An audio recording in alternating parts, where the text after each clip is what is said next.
All right, guys, there is a lot to harvest in this garden, which equals a lot of work.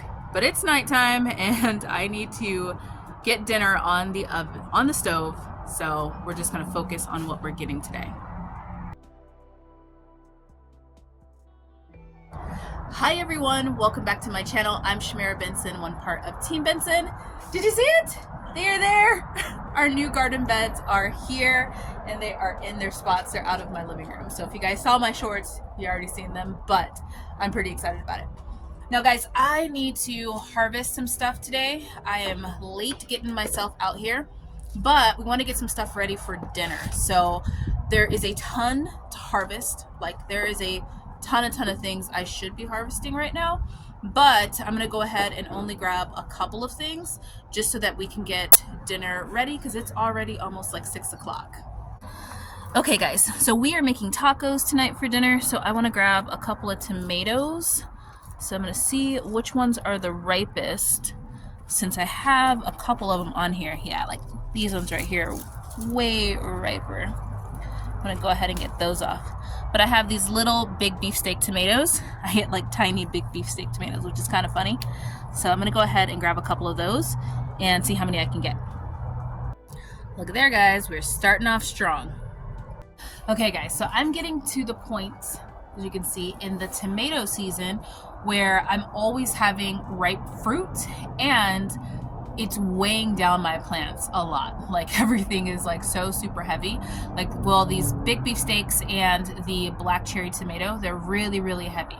So I really need to harvest at least like once every like 2 to 3 days, but I'm still trying to harvest just once a week. Now, how I'm getting away with that is that I'm getting all the ones that are really ripe, and then I'm getting the ones that are turning.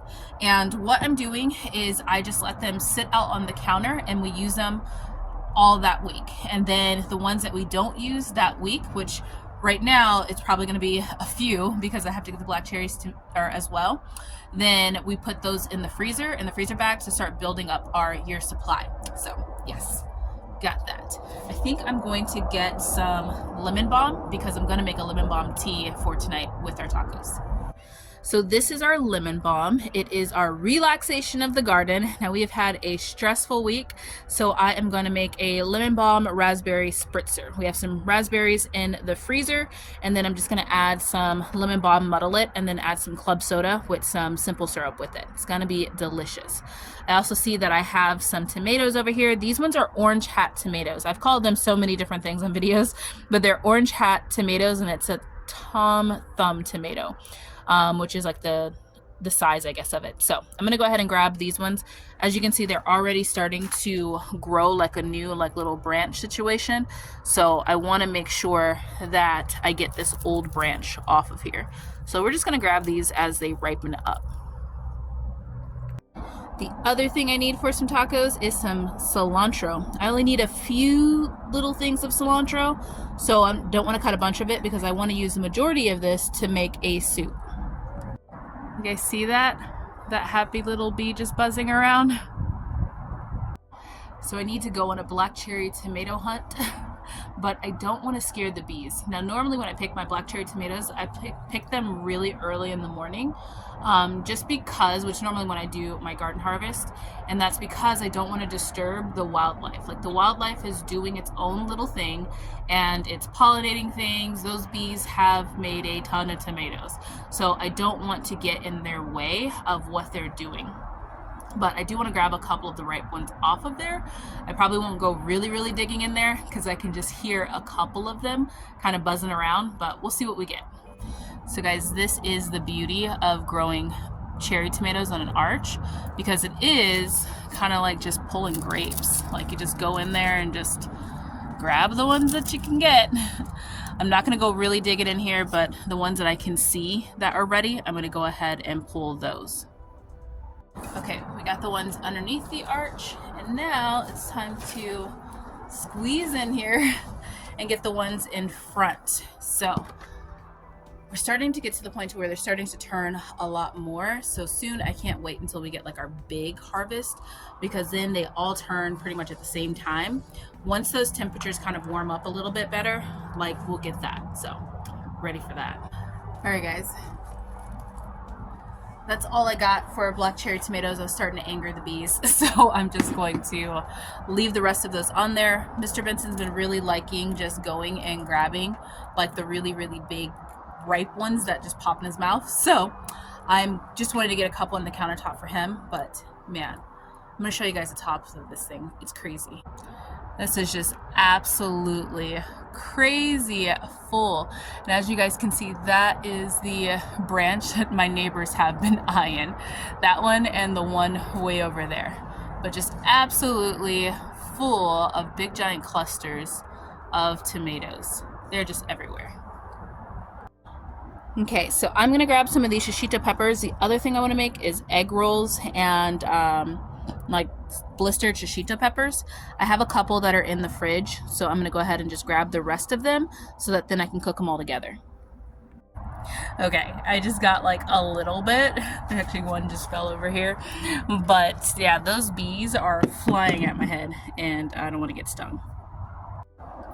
Now my shishitos really need a break, so I think what I'm going to do is come out here and get all of the shishito peppers, no matter what size they are, and then I'm going to add a bunch of compost in there and kind of let them have that little break, because they're starting to grow a little wonky and funky. On the bigger plant, they're doing okay, but the smaller plants, I don't know if it's because they're underneath all of those tomatoes, probably because they're underneath all of those tomatoes, not really getting any sun, but they're just growing all types of craziness and they're not really looking good. I'm gonna grab some of these Brussels sprout leaves too for our egg rolls. I have a ton of these. I want to make a big batch of egg rolls, so I think I'm gonna grab like a couple of leaves. I think I'm gonna grab these big ones before they get any insect damage, because right now they're looking really good. So I'm gonna grab these big ones because normally these ones will stay fine a lot longer, and then I'm gonna grab some of the ones. Oh, I'm starting to see, look at there. See, that's some insect damage. That's how you know it's about that time we need to really start focusing on doing something with this. Okay, so this is what I got from the front one. The back one looks a little bit worse for wears once you really start looking at those leaves. So I think I'm gonna save this back one for compost. And then when I do my next round of greens, I'm probably gonna add the tops of these greens to the tops of these Brussels sprouts to my bags of greens, because I need to get to 3 more, but I don't know, it's looking a little scarce. Now, these ones though, they will saute down, but not saute down like spinach.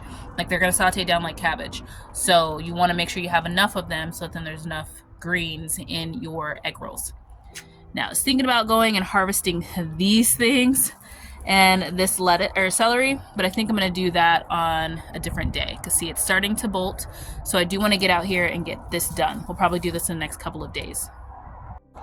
Now we're gonna be hitting the summertime temperatures of 90 degrees coming up at the end of the week.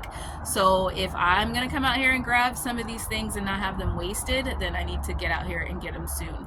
So a lot of these greens, they're either gonna be compost or they're gonna be put in the freezer if we don't do anything with them. The egg rolls, I think I might make those on camera with you guys and just make like a big batch of egg rolls, because I want to freeze those so that then I have egg rolls in the freezer. But we'll see how that goes. That could be a lot of redundantness. So I don't know. Let me know if that's something you guys want to see, because I think it might be redundant now that I'm thinking about it. Now I do really need to harvest a lot of my herbs, but that is going to be a separate video. I pulled off the dehydrator, so we're going to get that going. But the next thing we're going to get are some hot peppers. But I'm going to grab a basket, because nothing says ouch like you thinking you're biting into a shishito and you actually get like a hot pepper. Okay, I got a little basket, and these ones can go in the same basket because I can tell the difference. But I have a lot of little cayenne peppers that I'm going to be letting dry out so that then I can make a powder. And then these ones, oh God, guys, these are so good. They are so delicious. I wish I knew what they were. But I'm gonna go ahead and grab all of the red ones here, because we want to encourage all of these to turn red, because I want to roast them and get them in the freezer. Look at this. Not a bad spicy harvest at all. Now guys, Mr. Benson gave me a trick for how to get the spicy off of your hands, and that is to wash your hands in pennies, and it makes it to where they're not spicy. Now I am going to use these ones for tacos tonight. I'm gonna take just probably like 2 or 3 of them and saute them with my ground beef to make the tacos because it gives it an excellent flavor. And then we're just gonna make like a pico with some jalapenos that we have in the freezer, some tomatoes and the cilantro, a little bit of squeeze of lime, and put that on top of the tacos. They're gonna be delicious. So yeah, that's gonna be great. Okay guys, and this is the harvest. Not a bad little harvest, just enough for about 2 days and a couple of snacks, but it's getting dark out here. I want to make sure I'm not out here harvesting at the same time that the scorpions are out here hunting, and I want to leave the bees alone. So we will be back later on this week because we do have to get some stuff like the Swiss chard, all of the celery. I want to make the most out of my celery, so I'm gonna pick that whole thing before it starts to go to flower, because once it starts to go to flower, it's going to lose its taste and lose its flavor. Also, I have some of my onions that, if you guys don't know, when I grow onions, I cut the tops off of them and then I dehydrate them and I make an onion powder, just like I make my celery powder. So we're gonna be doing that this week. We have a lot to do, but it's time to get inside and cook some dinner. So until next time, grow yourselves a garden, because even a small space can provide you with tons of food. Bye guys.